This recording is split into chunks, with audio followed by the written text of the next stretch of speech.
Welcome into 49ers Access. My name is Sterling Bennett, and today we have some big intel as to where the San Francisco 49ers and Deebo Samuel's relationship went wrong. We even have a potential replacement named by a team reporter, and we have massive updates for multiple key free agents this offseason. You're going to want to stay tuned right here on 49ers Access.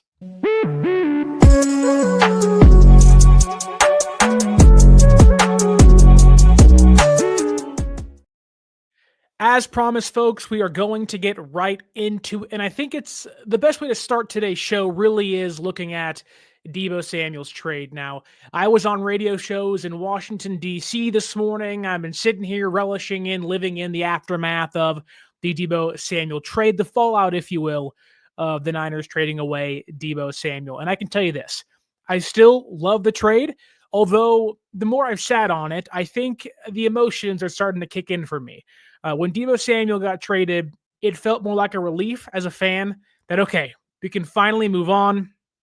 We can, restart this thing. We can recalibrate. We can rebuild our team, rebuild our offense. They have 11 draft picks. They have still plenty of money to use this offseason to reboot this thing, if you will, in San Francisco. But I've sat on it, and I'm going to miss Deebo Samuel.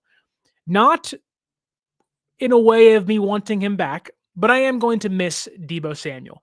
And today, which usually happens after trades because teams really want to win these things, right? The optics usually drive what and how teams operate. And while I don't think any of the following reports are from John Lynch or Kyle Shanahan, this is kind of insight into what San Francisco's front office feels and has felt about Deebo Samuel and other players currently still rostered on the team today. Now, this comes via that of Tim Kawakami of the San Francisco Standard, and it's a lot. It is really telling and to a certain degree damning as to how the San Francisco 49ers viewed Deebo Samuel and really how the relationship, maybe you can say, has been tarnished. We got reports earlier in the offseason that Kyle Shanahan and John Lynch still love Deebo, that they're on good terms. However, the people above them, or maybe their equals in the room, other executives have been pushing for this team to either save money or cut their losses with some heavily paid players, Deebo Samuel being the first domino to fall this offseason. And diving into Kawakami's report here, he says, clear as day, a lot of the frustrations with Deebo began when he signed his contract and carried over in to the Super Bowl. Now, against Kansas City the second time, a lot of people push back on Deebo, and that's kind of where I think the dissension, if you will, began for fans and Deebo. The inability to separate in big games, the lack of production in the Super Bowl, maybe it led San Francisco to draft Ricky Pearsall. I think that's a big part of this, but according to Kawakami, the Niners viewed Deebo Samuel's 6 touches for 45 yards as a complete non-factor in a game that they viewed as one big play away from going their way, which it's hard to argue with maybe that sentiment that, yeah, San Francisco was in overtime. Had maybe they gotten something from Deebo Samuel and weren't so reliant on Juwan Jennings and Christian McCaffrey and not Brock Purdy. Like, had they gotten something from Deebo Samuel and in the same breath, George Kittle as well, maybe something changes. Maybe San Francisco actually wins the Super Bowl against Kansas City in 2023. However, they viewed that game as kind of the tipping point of, okay, biggest game of the year. You are the guy we're paying $71 million to over the course of 3 years. You got to step up. And he didn't. 6 touches, 45 yards. The Niners viewed that as one of the biggest downfalls of Deebo's tenure in San Francisco, which kind of led into the 2024 season where Deebo gets in shape, and it seems like there will be this maybe a more motivated Deebo Samuel in 2024. Obviously, we all saw that maybe the first few games that was certainly existent in training camp and preseason. You saw a healthier looking, more Deebo Samuel, if you will. But as soon as the season began, he got hurt early in the year. I don't think he played in the Vikings game. And after that, things really kind of tailspun for San Francisco, which the Niners viewed last year as clear signs of Deebo Samuel slowing down. I know last year is a big reason as to why many fans were done with Deebo Samuel, including myself. I think, San Francisco has every right to view Deebo Samuel as a player that in previous years that we need you, carry us. You're the guy. In 2024, he was far from the give me the ball, I will carry this offense type of player. And that really showed, and San Francisco had some Deebo Samuel fatigue, if you will. The over-reliance on him, the lack of production. And when you really talk about Deebo this year, it's hard to ignore the reports that he was 20 pounds overweight. I know Kawakami said that earlier in the offseason. I think it was last week or so. And then Matt Barrows today kind of confirmed that yes, in fact, Deebo Samuel at his heaviest was 20 pounds overweight last year in 2024.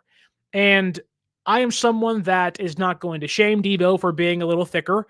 I don't mind my wide back being thicker. However, when you get older, when you get slower, when you aren't as quick, you aren't as agile, and your body starts to kind of wear down, when you're heavier, you're not going to be as explosive. You're not going to be able to take on two defenders and bowl through guys, which was seen last year with the Niners. So right now, I am completely on San Francisco's side. From a playing point of view, every reason to move off of Deebo Samuel has been valid thus far in the reports we're getting. However, this is where things get pretty tricky.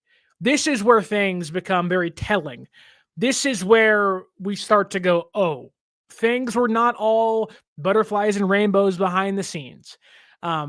We know now that the Niners have been rather regretful with many of the moves they have made in previous off seasons, re-signing Nick Bosa to a massive record-breaking contract, Christian McCaffrey and Trent Williams extensions last off season, Brandon Aiyuk last off season, and of course Deebo Samuel. While there's still plenty of time for all those moves to work themselves out, I really don't think San Francisco views CMC, Trent, and Bosa as bad deals. I just think that they feel like they're losing those deals currently. And with all those players aging or not performing up to par, they are kind of sitting back like, what did we do here? Maybe we paid too much to those guys. I think Aiyuk, of all of those right now, because of the injury, makes the most sense. But Deebo, now that he's gone, you certainly have the most regret in paying him $71 million.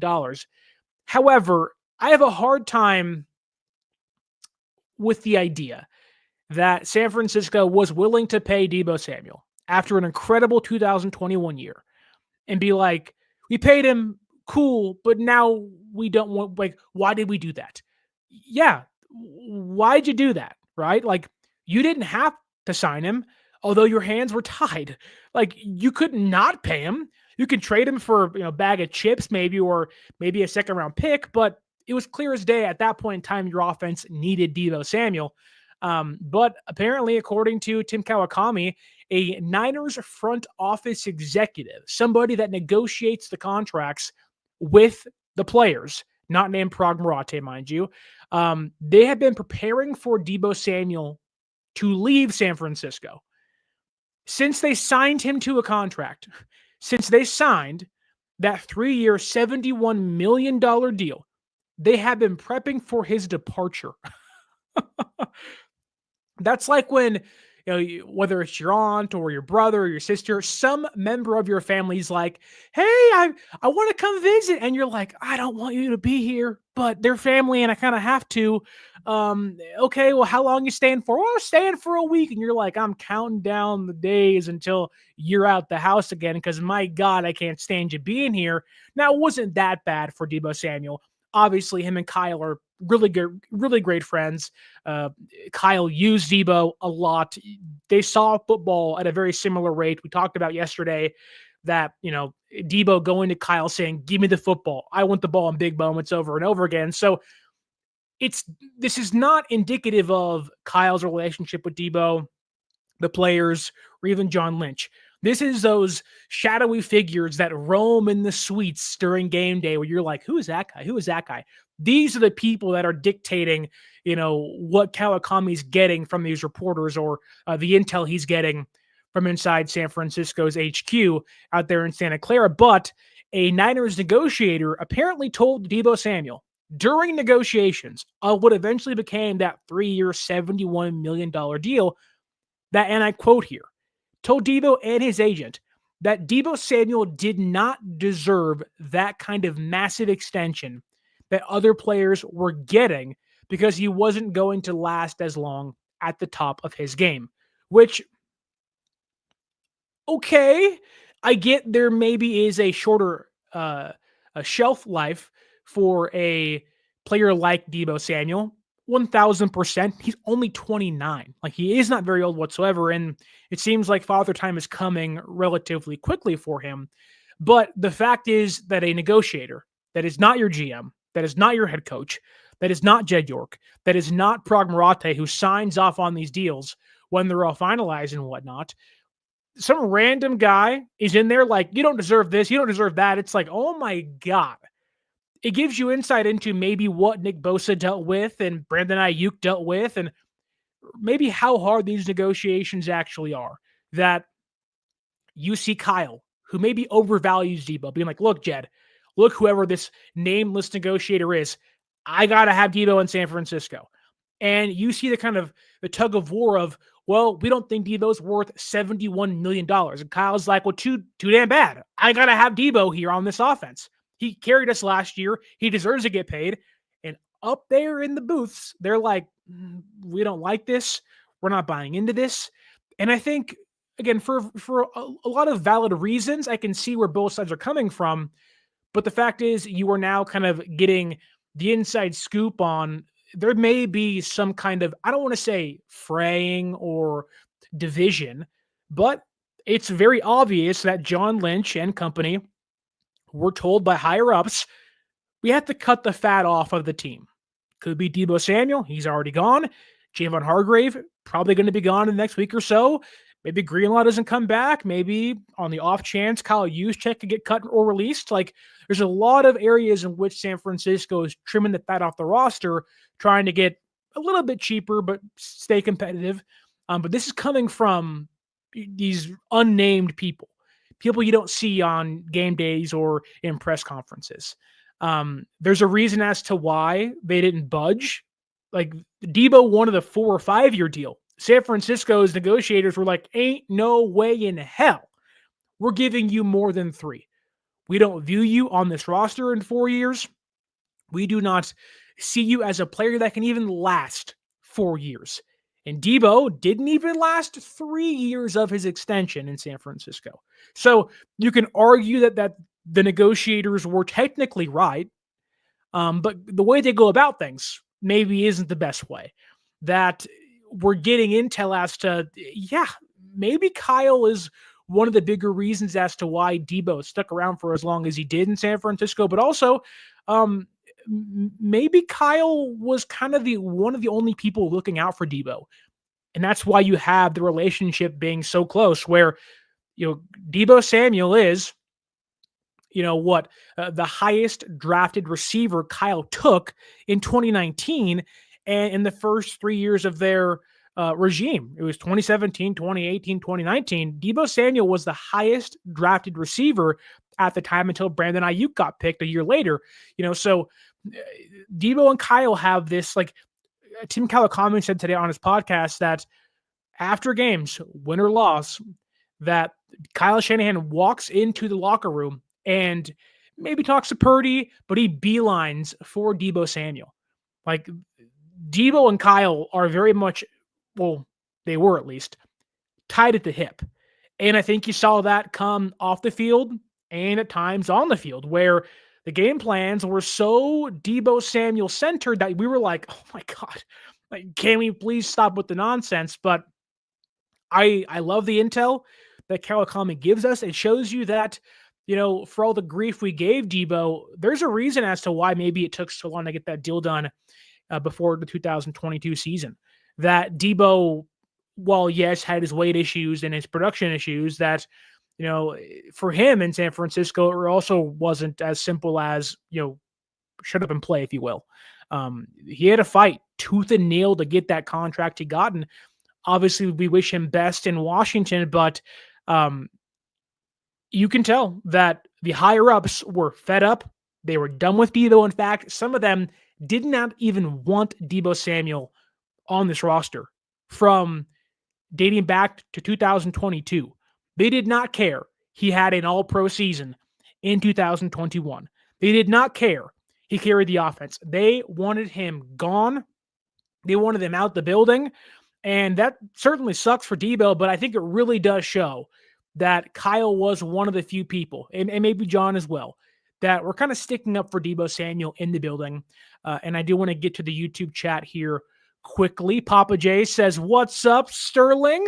What's going on, Papa J? Hope you're doing well." Tommy Huxley says, "The Golden State Warriors suck. Can't even watch them right now." Well, I mean, what? Curry got hurt. Pajemski got hurt. Jimmy Butler's hurt. Older roster. Injuries, pile up quickly, but we'll see what happens with the Dubs in the near future. What else do we have here? Eagles Chick says, Diva Deebo gone. Now in the NFC East. That is true, albeit I wouldn't call Deebo a diva. I just think that there was frustrations this year. He felt that pressure this past year, inexcusably going on social media and saying things and dropping passes and attacking Tabor Pepper on the sideline during the Buccaneers game. A lot of inexcusable things from Deebo this past year. However, I will always look back fondly at Deebo Samuel's tenure in San Francisco. Papa J asks here, Sterling, do you think that Brock's stats and other receiver stats will go up now that Kyle won't be able to focus so much on Deebo? I think that you may see Brock's completion percentage go down because a lot of Deebo's passes were kind of gimmies, their screens, the end arounds, kind of the Jimmy Garoppolo were like that was a touchdown pass where it was basically a running play. A lot of the gimmies will go away, which maybe you see again Purdy's comp percentage go down. I also think it's going to put more pressure on Pearsall, Jennings, and company to get open. They're no longer going to have like this force drawing them to one side of the field now. Maybe Chris McCaffrey's utilized that way, or maybe it's George Kittle lined out wide at times, which I do think mentally for Kyle, it maybe alleviates that, albeit you have Christian McCaffrey who could maybe make Kyle lock back in on him, which is good, but could definitely blow up in their faces if he gets injured again. But I would think that you would see Pearsall's stats go up. They're going to have to throw to somebody else, right? So I don't know if they sign somebody. The indications from Kawakami were kind of hinting towards no, although I really hope they do that in free agency, or at least draft a few guys. But I think they're putting pressure on Pearsall and Cowing to find their footing in the offense. And I think, I really think there is room for Jacob Cowing to maybe not be a major part of the offense, but go back to last year in Atlanta.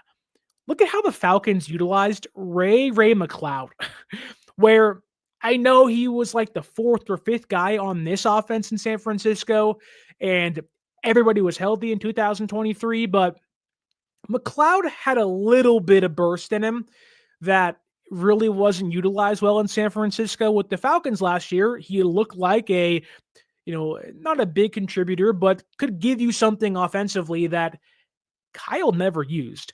And I think that when you're looking at next year and if they're going to sign somebody or not, if they aren't, who steps up and maybe who sees their stats increase, it's got to be Pearsall. It's got to be Cowing. Juwan can be an 1,000-yard receiver again. I have a hard time buying into Juwan Jennings having a better year than he had last year, although if he doesn't get ejected, maybe. A lot of big plays from Juwan last year, too, that kind of helped him. A lot of big games against the Rams, 3 touchdowns. But I think they're going to ask their players to take on bigger and different roles next year, which could certainly help or hurt them stats-wise. But I think it's going to help Brock for sure. I think that sometimes there has been this over-reliance on the at the line of scrimmage stuff that I think may change.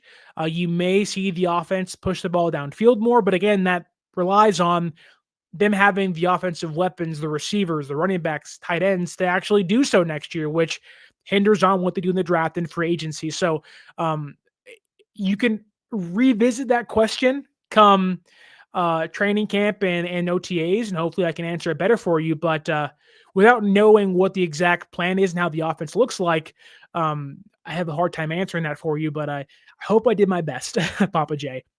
John Nevels asks here, if Armand Membu from Missouri is gone by pick 11, would someone like Tyler Warren from Penn State tight end or Abdul Carter be available?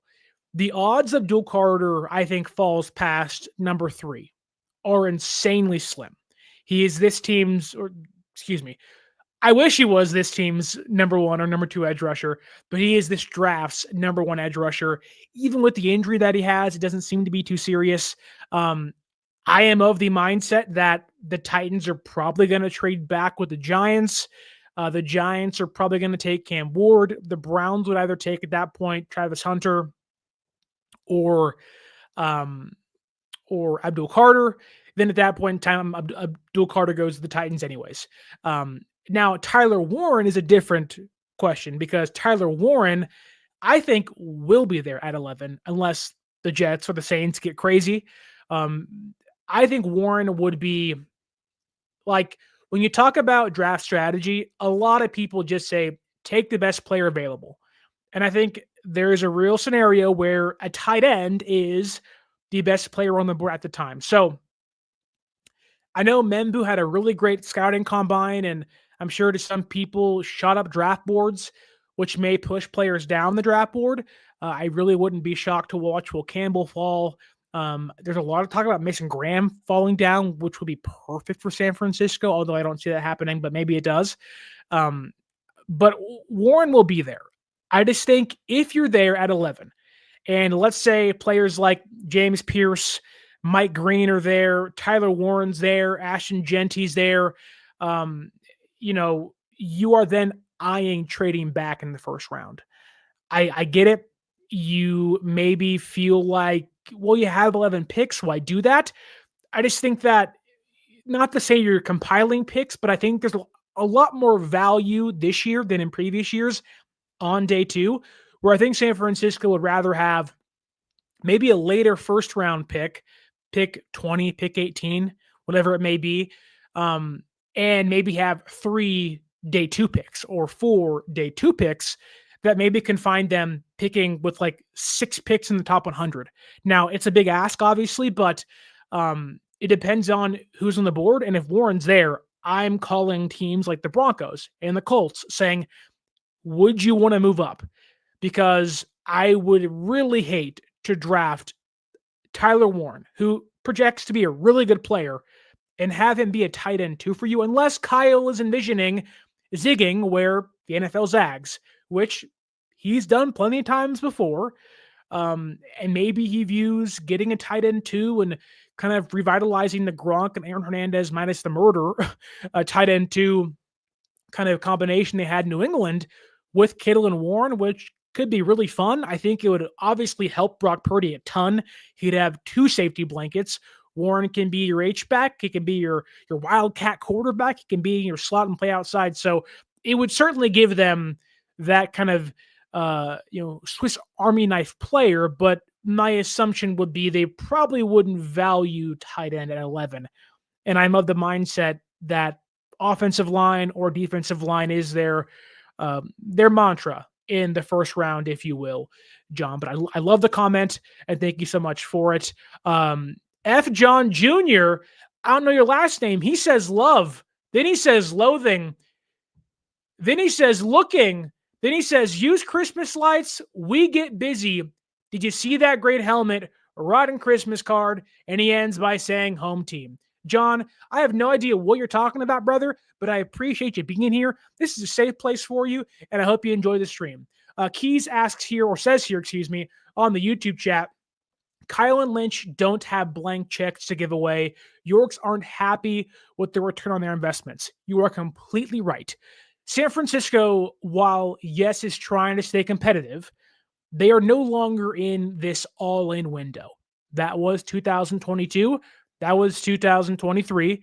And maybe even 2021 as well, which I think, their window certainly got sped up because of the way 2019 went. But they're no longer in that all-in win now window. Yes, they want to be competitive. Yes, they want to elongate their potential window to win a Super Bowl. However, when you get older, this is probably the oldest roster in football, I think. The money's allocated in a very tricky way. They're paying players currently, Deebo Samuel, Aiyuk Armstead, really big money to not play here next year, which that'll go away pretty soon, but still, when you're paying players $8 to $31 million to not play for you, that's a big waste of money.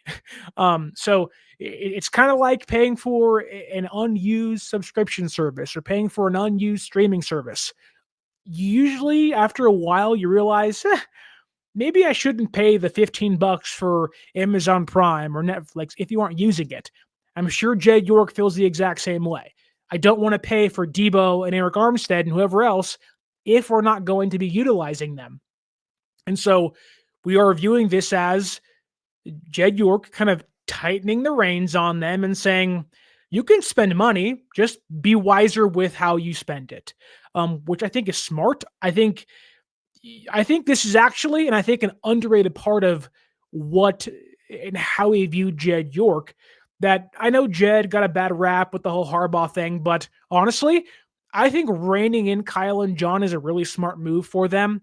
I think it makes every pick matter more. It puts more pressure on them, which if you believe in them, diamonds are made from pressure. And by all intents and purposes, you have two diamonds in your front office and as your head coach. So I think that it's a really good move. I think it shows Jed has grown a little bit as an owner, where in previous years, he would have fired both already and said, get out of town. I'm done with you. Post Trey Lance pick. Where you've seen Jed be more patient and kind of let them work things out and give them the funds they have to win. And they've got really close twice, but it is time to tighten things up. Maybe reduce the budget to a certain degree, and I hope that works in regards to the draft this upcoming April. Papa J asks here, he says, do you think that last season was an unfortunate fluke or a result of times catching up to our veterans? I think a little bit of both, because who am I to assume that Christian McCaffrey can't bounce back and be a 1,000-yard rusher again? Who am I to say that Christian McCaffrey couldn't be a 10-plus touchdown player again? I really think that, losing Mason, like this team lost 4 running backs last year. That's bad luck. Like, I get it. It's the NFL. It's brutal, but they lost 4 running backs last year. They lost their left tackle. Then they lost their left guard. And they lost their backup left guard. And they lost their backup to the backup left guard. Like, a lot can be made up due to injuries, sure. And I think, when you point to Deebo Samuel, I think time caught up to Deebo. I think you can argue that although Trent wasn't his normal self last year when he was healthy, he's still pretty good, but Father Time is starting to creep closer for him. I think you're seeing this team look at Leonard Floyd and Javon Hargrave. Okay, like, you're in your 30s, you're 31, 32, and maybe you're injured or you're not producing very well. So I think it's a mixed bag. I think if I'm the Niners and I'm having an outlook board, if you will, there's no reason to believe this team cannot go back to the playoffs next year.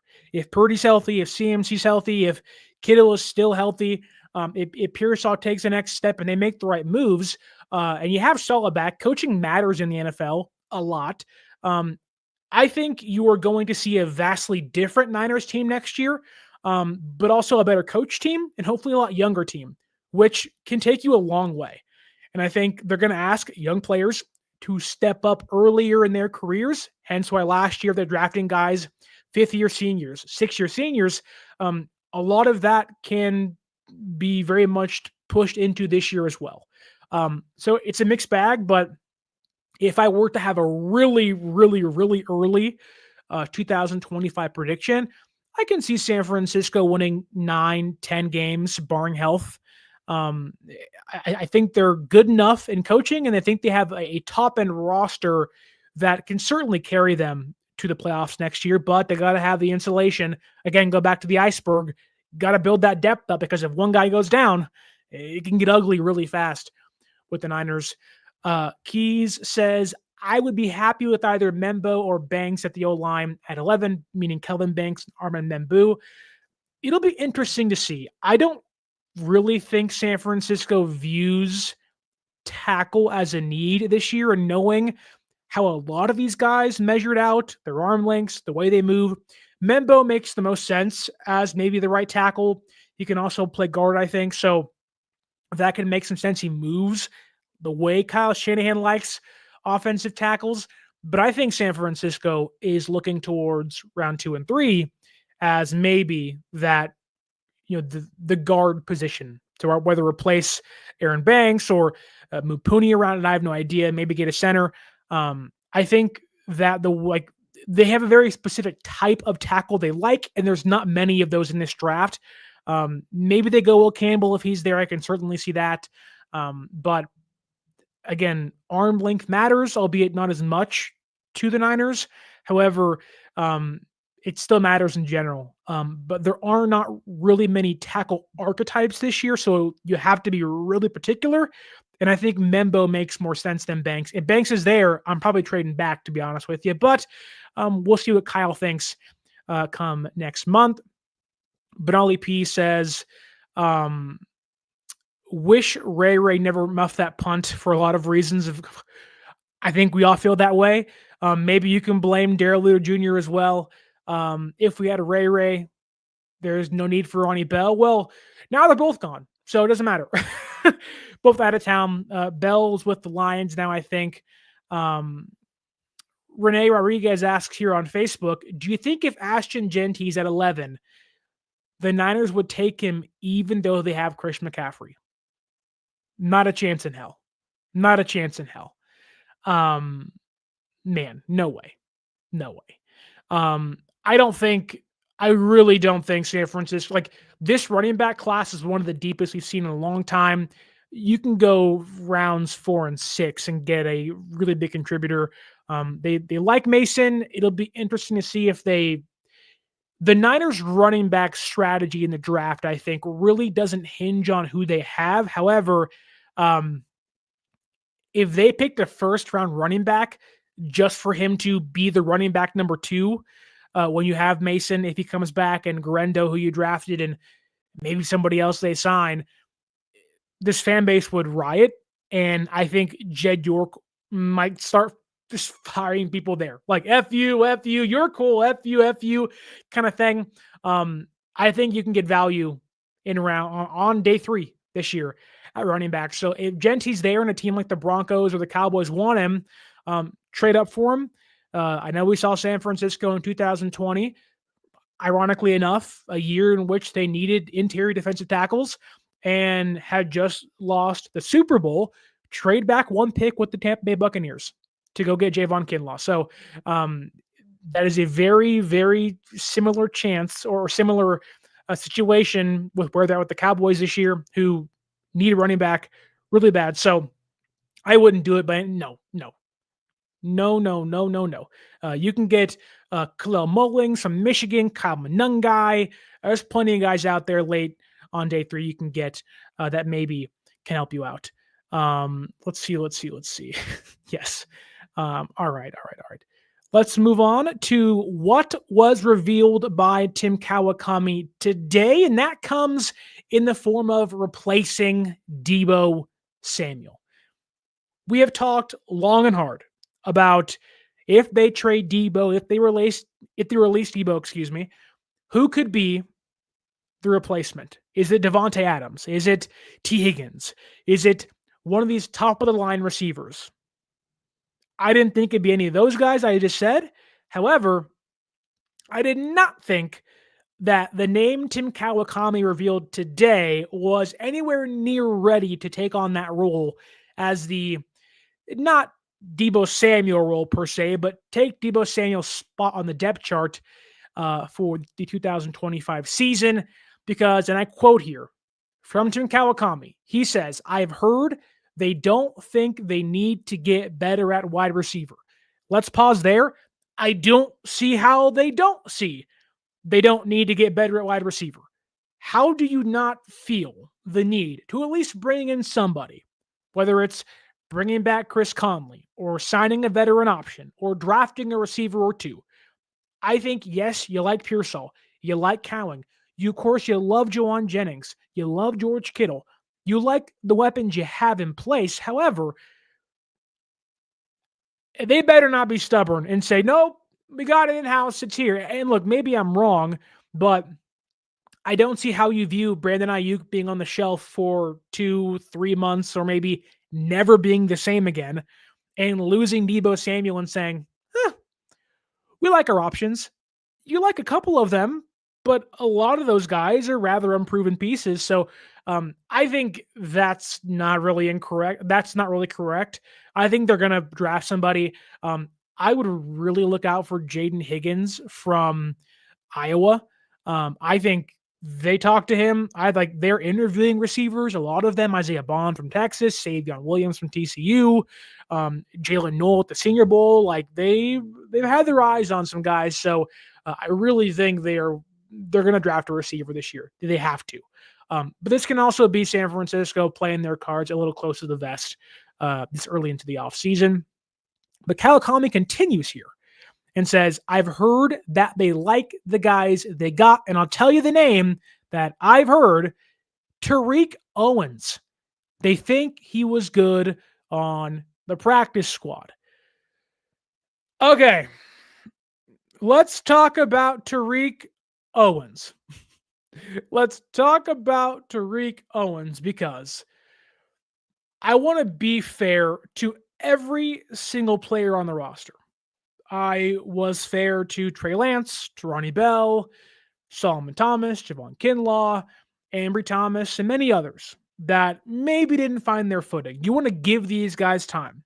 A lot of times, whether it's a first-round pick or a seventh-round pick, we don't tend to give players the year or so, 2 years, 3 years to grow, to acclimate themselves to the NFL. That said, Tariq Owens could very much be a late bloomer, and I don't want to erase that possibility from my mind.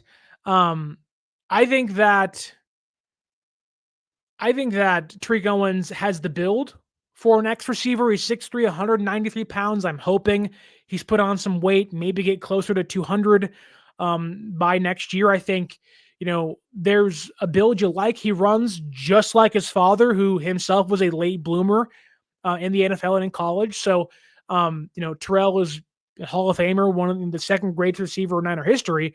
But he was older when he got to San Francisco. And, I get it. The NFL is different now than it was then, but there's every reason to believe Tariq can bloom late like his father did. However, this idea that, he was a practice squad player, thus we liked him to be the replacement, if you will, for Deebo Samuel and be the Band-Aid for Brandon Aiyuk, I think is an insane thing to say. You cannot sell this fan base, which, again, maybe I'm proven wrong, and if I am, awesome. I'll eat that crow the day it happens. You cannot sell this fan base on Deebo's gone, who was a fan favorite, who may have worn out his welcome. Fine. He's done. Kaput. 5th-round pick instead. Awesome. Brandon Aiyuk, he's shelved. You got Pearsall. You got Juwan Jennings. You have Cowing, and then you have Tariq Owens. If you trot out Tariq Owens and you're banking on him being the guy to be the Band-Aid because he showed off on the practice squad before breaking his hand last year and being re-signed, I don't know how much work he actually got or how much they actually got to see from him. He wasn't healthy for the majority of last year because he broke his hand. Um, and this idea that, well, he was so good last year, then why didn't you sign him to the active roster when Aiyuk went down and Deebo missed time? Instead, you elevated Trent Taylor and you utilized Chris Conley. If you like Tariq Owens that much, why was he not active for some games last year, if and when he was even healthy post arm or hand break? That isn't that up to me whatsoever. Now, that said, Tariq in college played 6 years, had 61 receptions, 1,071 yards, and 6 touchdowns. The averages aren't great, but again, found his footing later in his college career, which could be the case in the NFL. He has the size to be an X receiver. I really just don't understand yep, we're set, we're good. We really like Tariq Owens. Well, okay. I mean, don't get me wrong. I'm all good for, um, you know, giving practice squad players a chance. We've seen plenty of undrafted guys, Matt Breida, a lot of running backs, Jordan Mason, Elijah Mitchell was a 6th-round pick, Raheem Mostert. We have so many guys that have, yes, been able to prove themselves post-draft, whether they're nobodies or they're written off. I totally get that. Totally get that. However, he was like the receiver number 10 during training.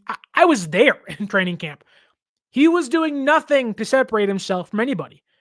That includes defensive backs. Now, again, maybe he's grown, and I want to give him that opportunity, and I will judge him accordingly so in regards to letting a young NFL player be able to progress in their young career. However, Tariq Owens, like you have 11 draft picks this year. If you do not utilize one of those on a receiver, and look, I am someone that believes that you don't have to have top of the line guys. You don't. Puka Nacua was like a 4th-round pick or a 6th-round pick. And obviously the archetype is there, the build's there. He grew into a great player with the Rams. Cooper Kupp, similar thing. Julian Edelman, Wes Welker, like plenty of lower drafted guys bloom and can become something. And so, like, I'm not going to write him off, but when you have 11 draft picks, I believe 3 or 4 of them inside the top 100, and if you trade back in the first round, you're probably going to have some more. You cannot walk into next year with Pearsall, Cowing, Jennings, and Tariq Owens and say, oh, there's your receivers. Now, maybe Kyle, who's a genius per se, can utilize him in the correct way. Just having seen Tariq Owens roughly a year ago now, about 4 months away from a year ago in OTAs and training camp, he was not a player you said, he can play. It was, he's a player that might be able to play. Now, maybe that is a player that needs some time to go out there and get NFL snaps. Maybe that's the case. But this idea of Tariq Owens being this team's starting X receiver next year is just a mind-boggling decision to make if they go forth with that. That said, I do want to let you know, if you want to see, maybe it is Tariq Owens next year lining up for your San Francisco 49ers at the X receiver position, or you want to go to an NBA game. The Warriors may be struggling so far, but Jimmy Butler's got them back in business. Maybe you want to go to a baseball game. Go ahead and use that promo code 49ers Access, 49 ERS ACCESS at SeatGeek.com and save yourself $20 off your first purchase. Kawachipto says here, people are overreacting to Tim Kawakami again before free agency and the draft is pretty funny. That is a good point.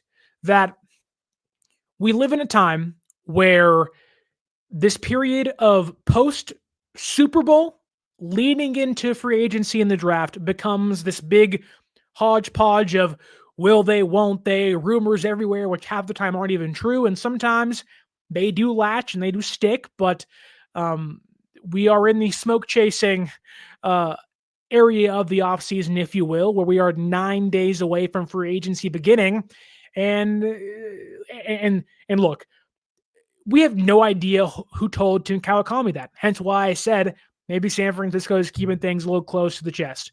That they don't want their plans being revealed. And maybe they're saying Tariq Owens to have teams be like, well, they're not going to be players for that player or whatnot, or they're going to surprise us and do something crazy. I mean, they're talking about trading Brandon Aiyuk, which makes no financial sense in the world regards to dead cap. But I digress.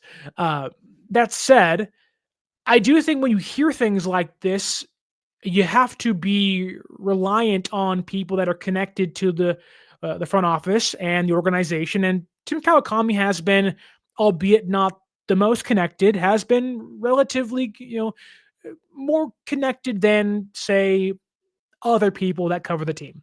Is how I'll word that. That tend to report things. And so yes, do your own due diligence. Make sure you're vetting things, sure. And we can argue that maybe Tariq Owens, TO 2.0, if you will, can be a great player. Fingers crossed he is. I would love that.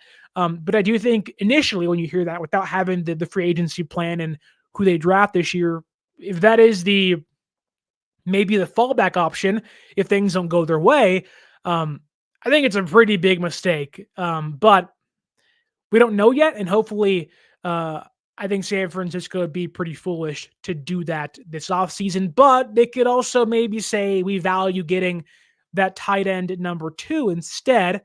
And, maybe that is Tyler Warren in the first round, although I wouldn't like that. But there have been some reports that the Las Vegas Raiders have been open to trading Michael Mayer, although my insight, or at least what I've gathered from the reports out there, is that the Raiders aren't necessarily shopping him, but teams are calling because the Raiders are open to moving him, but are not set on moving him just yet. But I would love for San Francisco to acquire Michael Mayer, former second-round pick of 2 years ago. He's 6'4", 250 pounds. I think when you talk about maybe wanting to avoid having to use one of your draft picks, or although this tight end class is pretty deep, there are some questions. A lot of guys have injuries. Maybe you don't find the exact archetype that you like, or maybe you value, maybe you value Mayer over who's there in the 3rd or 4th round or 5th round this year. I think that Mayer probably wouldn't be too expensive, although when it comes to what you give up for him, I think because his salary is so low, being a former second-round pick, whoever acquires him only has to pay him $1.6 million this year, with $303,000 guaranteed. And then next year in 2026, it's only $2 million and nothing guaranteed. So pretty cheap player. The Raiders only have $1.88 million in dead cap. They'd also only save around $650,000. So not a lot of incentive to trade him away. However, if they get a 3rd round pick or a 4th round pick, maybe they view that as a better option than keeping Mayer behind Brock Bowers next year with Tom Brady and Pete Carroll kind of running things out there with their GM Spytech. So a lot of reasons as to believe the Raiders could move him. And I think San Francisco should really pounce on that. It's a 2-year deal, really cheap. This team has been searching for a backup tight end for years. Years, I tell you. When this team lost Levine Toilolo following the 2019 season to the Giants, they draft Charlie Warner. They bring in Ross Dwelley, and mixed results. I think both those guys probably outstayed their welcome a little too long. And that certainly wasn't great for the Niners. Eric Saubert last year wasn't great, really bad. They tried to get Brock Wright last year from the Lions, and he was an RFA, so the Lions re-signed him. They had Jordan Reed, but then George Kittle got hurt in 2020. They've been looking for that guy, is my point. And I think Michael Mayer could be that guy. In 2023, he had, second round pick that year, 35th overall. He's had 72 receptions and has 2 touchdowns in 25 games. However, we all know Kyle Shanahan. If you don't block, you don't get the rock. And Michael Mayer is a really good pass blocking tight end. A 67.1 pass blocking grade last year, certainly in the green for them. Plenty of games where he's in the high 70s and the high 60s consistently. If you go to his run blocking grades, you're going to be pretty pleased there. 65 run blocking grade, a player that can get out there, can move in space, will take on defenders, and I think make you pretty happy. Um, and so I think that could be a move they make. We're kind of talking about the fringe moves because I don't think San Francisco is going to be big buyers in free agency. And I think when you talk about buying smarter, don't buy more, buy smarter. I think Michael Mayer could be one of those players San Francisco values and maybe should be in on more so than, say, trying to reach for a player in the draft, or, you know, trying to draft Mitchell Evans from Notre Dame, or maybe overdrafting a tight end. Get your guy before the draft and you feel pretty good about it, which maybe you can draft another one in round 7 or 6 and go, okay, we have our 2 backups next year and we're pretty good there. They're going to bring back Braden Willis, probably Jake Tunges, and Mason Pline for the offseason programs and maybe the regular season. So they have some bodies, but they certainly have to find a better backup, which Mayer, I think, provides that for them.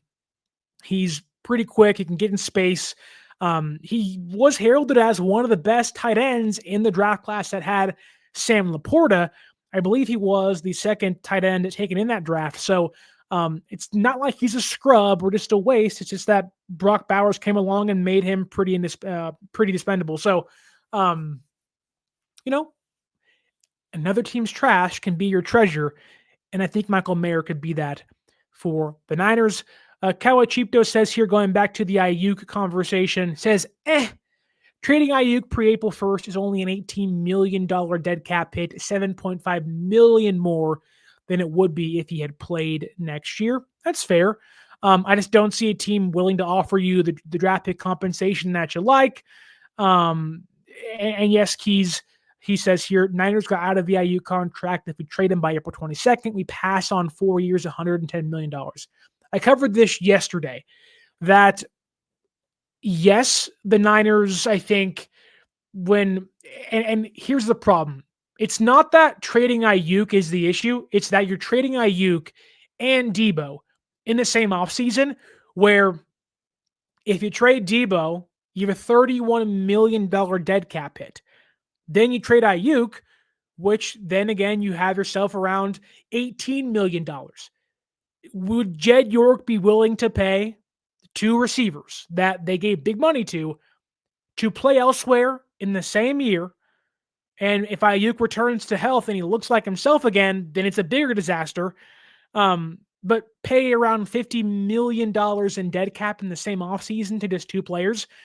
I don't think so. I think that's where things get really clear of this does not make sense for the team. But you never know. Maybe Jed York is like, look, kick them all out and we'll move on. Maybe that's the case, which at that point in time, Jed York would then become, maybe you'd certainly get some backlash for that. And it would make the front office look really, really bad. I do want to kind of put a bow on the Deebo Samuel Aiyuk conversation for 1 second by reading you Deebo Samuel's heartfelt goodbye to the Niners today. He says on Twitter, Niners know where I stand with them, and it's nothing but love. Love John Lynch and Kyle Shanahan to death. No bad blood, no way, shape, or form.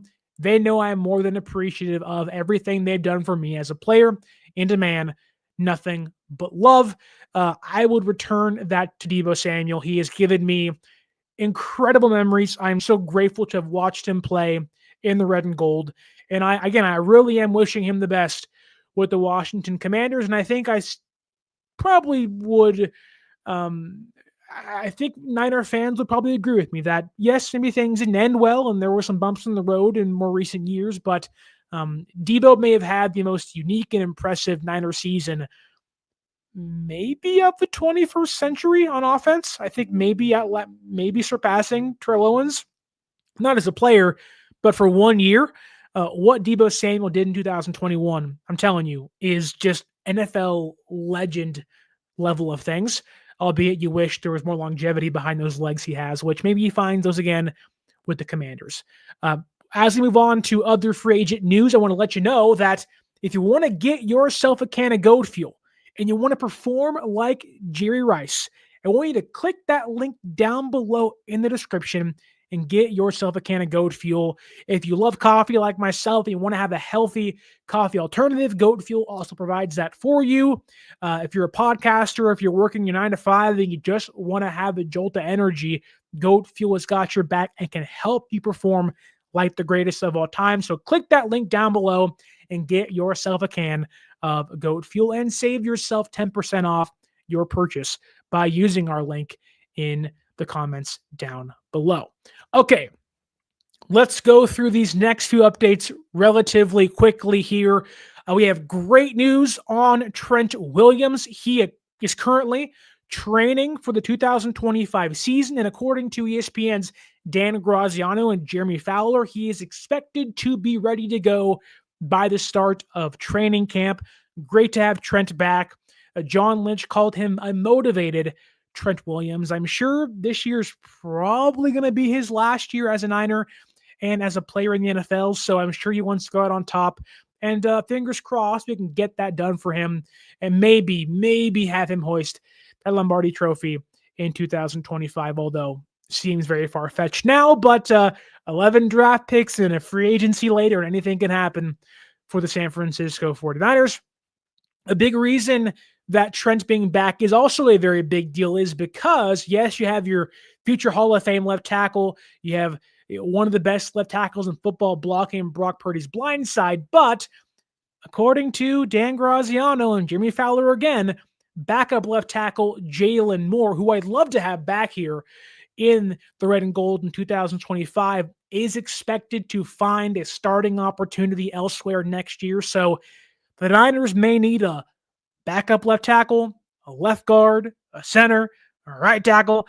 They got some holes to fill, and the depth continues to get thinner behind their starting five, which maybe two of those guys probably shouldn't be their starting five next year, starting a training camp. But Trent's back. Jalen Moore seemingly done with San Francisco this offseason, and we have updates on Aaron Banks, last year's starting left guard and former second-round pick out of Notre Dame in 2021.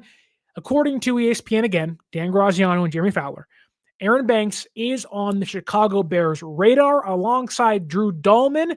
The Bears want to make a splash and could use their cap space to maybe sign some offensive linemen to remove the need come the first round of the NFL draft. So the Bears are eyeing Drew Dalman and Aaron Banks. And speaking of Drew Dalman, who I know every Niner fan, including myself, is like, if there's one free agent that they can make a splash and sign, that Kyle may be able to convince Jed York to give some big money to, it might be Drew Dalman, the center from the Falcons. However, we got a pretty bad update on what he may cost the Niners this year. If San Francisco were to say sign Drew Dalman, the projected salary for Dalman would be almost equal to that of Creed Humphreys' 4-year, $72 million deal. When I heard that, I said, yikes, holy crap. Write him off your board. The odds that the Niners sign a center for a 4-year, $72 million deal, I think is pretty slim. And I think we then turn our eyes back to, hey, Jake Brendel, which is terrible for this offense.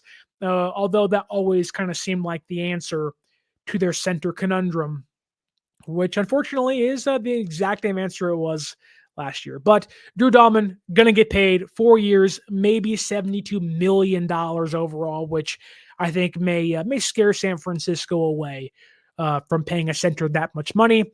We also got some news on the defensive side of the football. The Niners are, yes, trying to bring back Dre Greenlaw. However, if he does not resign or wants to go elsewhere, maybe the Commanders, maybe the Cowboys, maybe the Chiefs, who knows?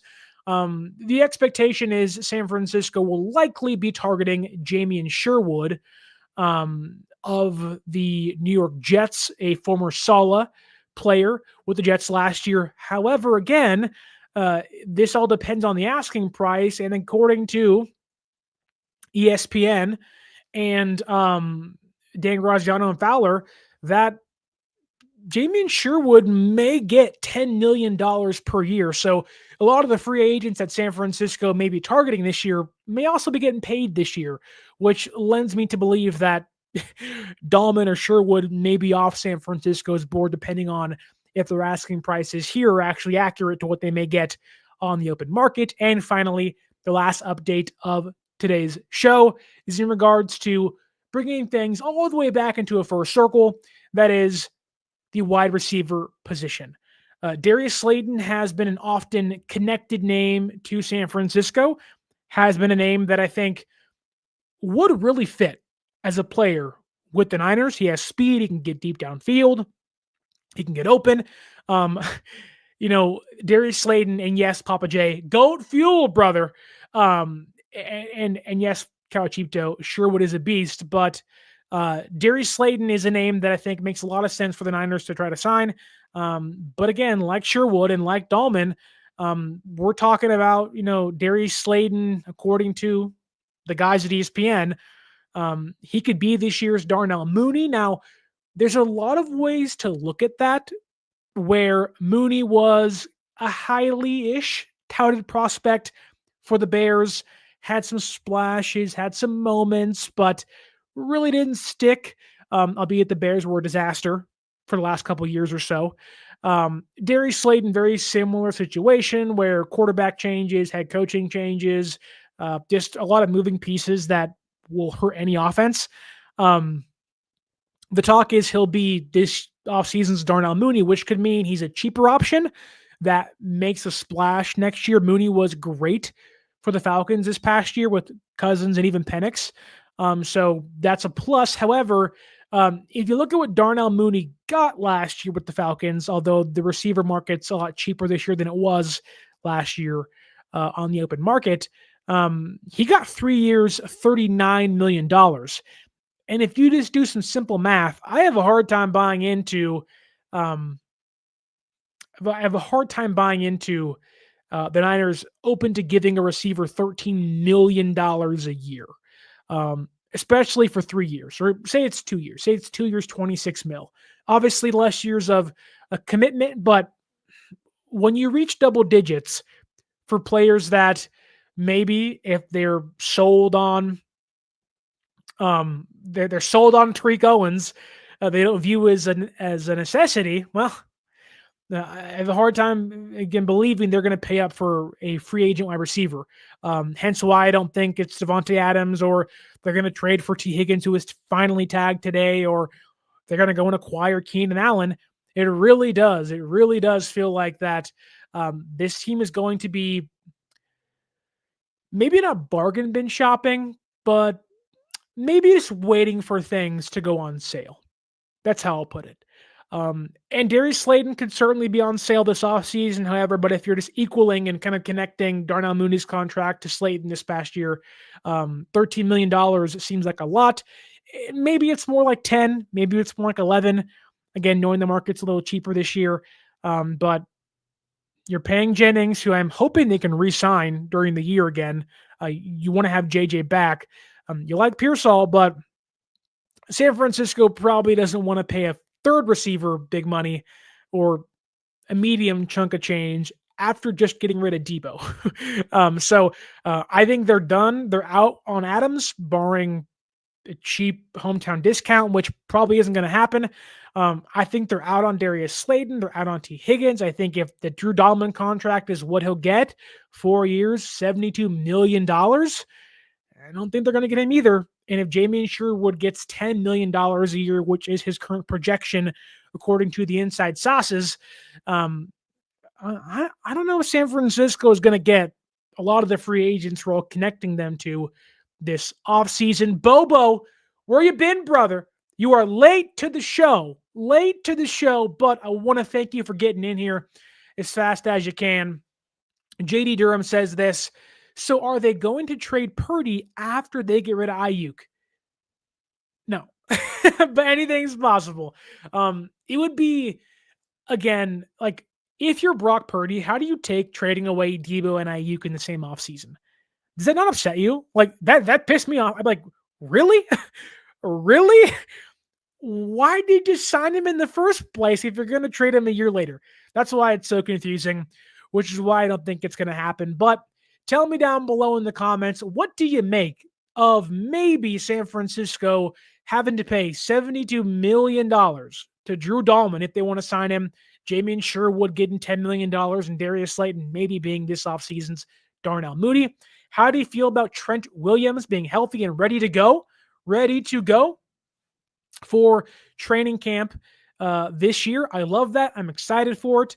And what do you feel about the Niners and how they negotiated that contract with Deebo Samuel? A negotiator telling him to his face and to his agent's face that you're not worth the money and you ain't going to be here very long.